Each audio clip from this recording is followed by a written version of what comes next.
আমি জানি যে রাত পার হবার পরেই কাল থেকে শুরু হবে যে বিএনপির এই বিপুল বিজয়ের নেপথ্যে কী কী কারণ ছিল। আমি মধ্যরাতে আপনাদের সঙ্গে একটু কথা বলি। কালকে হয়তো অনেকে নানাভাবে আমার থেকে অনেক গভীর বিশ্লেষণ করবেন। আমি ক্ষুদ্র জ্ঞানে একটা কথা বলি। বাংলাদেশ মহা বিপর্যয়ের হাত থেকে বেঁচে গেল। কেন বলছি জানেন?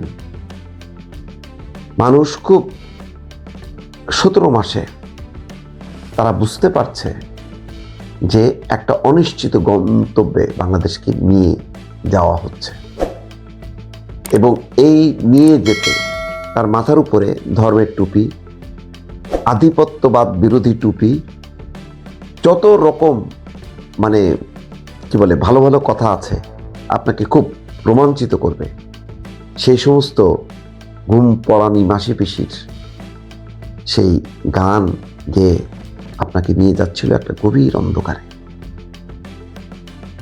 যেই অন্ধকার অবসান ঘটেছিল 5ই আগস্ট। কারণ তখনও কিন্তু স্বাধীনতা মুক্তিযুদ্ধের আফিম খাইয়ে জাতিকে ঘুম পড়িয়ে একটা শ্রেণী ক্ষমতার চর্চা করছিল। ক্ষমতার মসনদে বসে তারা বাংলাদেশে একটা ফ্যাসিবাদী শাসন কায়েম করেছিল, লুটপাটের শাসন কায়েম করেছিল। তাদের অবসানের জন্য এদেশের মানুষ সবাই আন্দোলন করেছে। কিন্তু দুর্ভাগ্যজনকভাবে সত্য, আন্দোলনের অপরিচিত কিছু মুখ,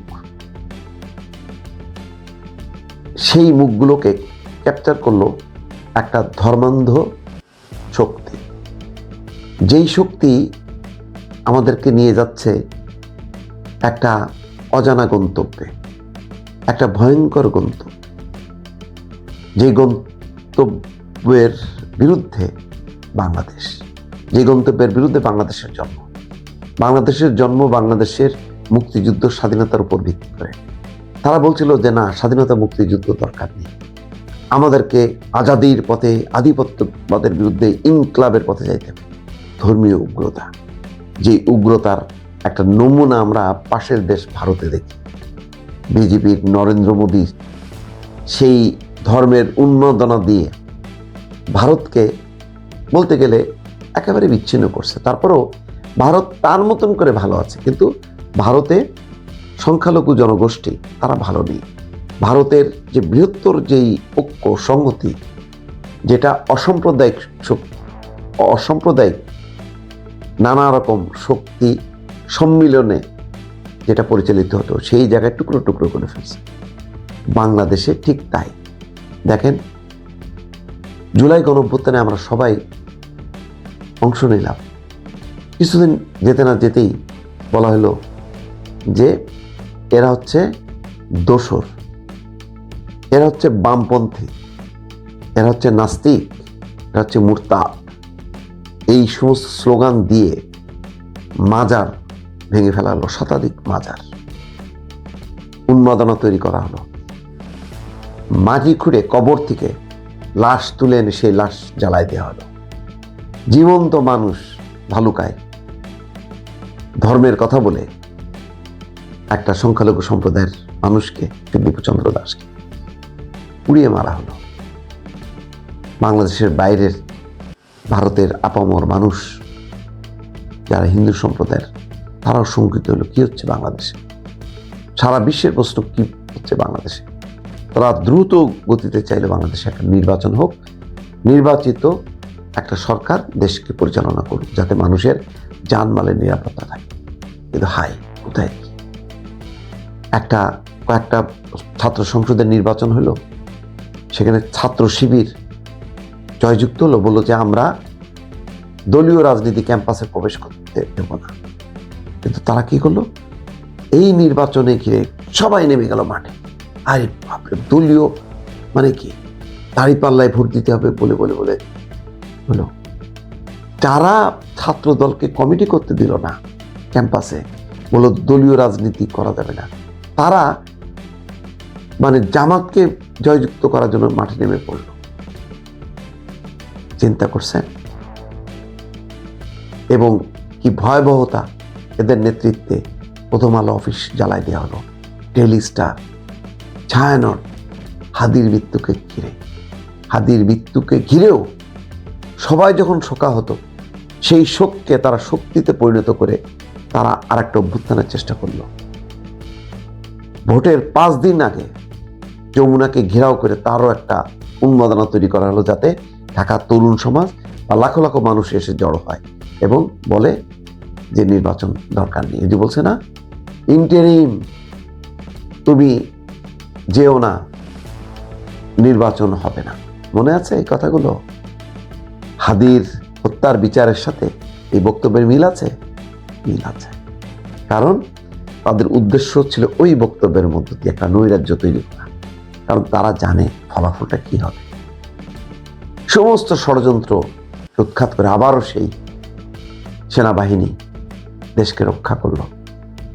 আর এই সেনাবাহিনীকে একটা পক্ষে টুকরো টুকরো করতে চাইল।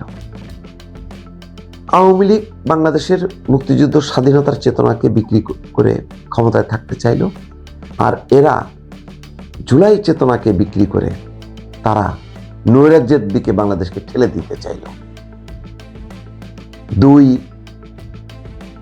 অপচিন্তা, দুই অপশক্তির বিরুদ্ধে বাংলাদেশের জনগণ বুঝতে পেরেছে যে না, বাংলাদেশকে একটা গণতান্ত্রিকভাবে শাসনতান্ত্রিক পথে পরিচালিত করতে হবে। আজকে তার পক্ষে রায়, মনে রাখবেন, তার পক্ষেই রায়। সুতরাং গত 16-17 মাসের এই সনদ ওই সনদ সমস্ত সব বোগাস। সংস্কার তার নিজস্ব গতিতে চলবে।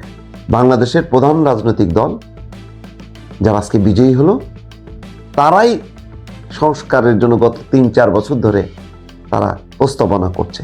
তাদের সংস্কারটাই বাস্তবায়িত হবে। আর বিচার, অবশ্যই বিচার হবে, বিচারের মতন হবে। কিন্তু বিচারের নামে কোনো দলকে নিষিদ্ধ করা যাবে না। দলকে নিষিদ্ধ করে আপনি আখের গোছাবেন, গণতান্ত্রিক শক্তির ভেতরে লুকায় থেকে তাদেরকে খুঁজে খুঁজে খাবেন, সেই সুযোগ আর সম্ভবত দেয়া হবে না। সুতরাং বিচারের জায়গায় থাকবে, রাজনীতির জায়গায় থাকবে। রাজনৈতিক অধিকারকে হস্তক্ষেপ করা যাবে না। আমি যদি আমি একটা শক্তিকে রিপ্রেজেন্ট করি, আমাকে সেই স্বাধীনতা দিতে হবে, গণতান্ত্রিক স্বাধীনতা, যাতে আমি মত প্রকাশ করতে পারি, আমি কথা বলতে পারি, আমি লিখতে পারি। আজকে সেই অধিকারটা পক্ষে রায় আসলো। এখন অনেকগুলো রাজনৈতিক চ্যালেঞ্জ কিন্তু বিএনপির কাঁধে। বিএনপি এককভাবে বলেছে সরকার গঠন করবে, কিন্তু বিএনপি কিন্তু একা না, একক সরকার। বিএনপির পক্ষে এখন লাখো জনতা যদি ঐক্যবদ্ধ হয়, তাহলে যেই অপশক্তিগুলো নির্বাচন পরবর্তী সময় আবারও সেই হুজুগ তুলবে, সেই হুজুগগুলো মোকাবেলা করতে হবে। আশা করি সেগুলি হবে। বিজয় শুরু হলো দর্শক, নতুন বিজয়। এই বিজয় পরাজিত করেছে জুলাই চেতনাবাজদের আর 71-এর চেতনাবাজদের। দুই চেতনা ব্যবসায়ীদেরকে উৎখাত করে, নির্মূল করে আজকে প্রকৃত গণতান্ত্রিক শক্তির বিজয় হয়েছে। এই বিজয়কে ধারণ করা প্রতিটি মানুষের, প্রতিটি নাগরিকের দায়িত্ব এবং কর্তব্য। দর্শক,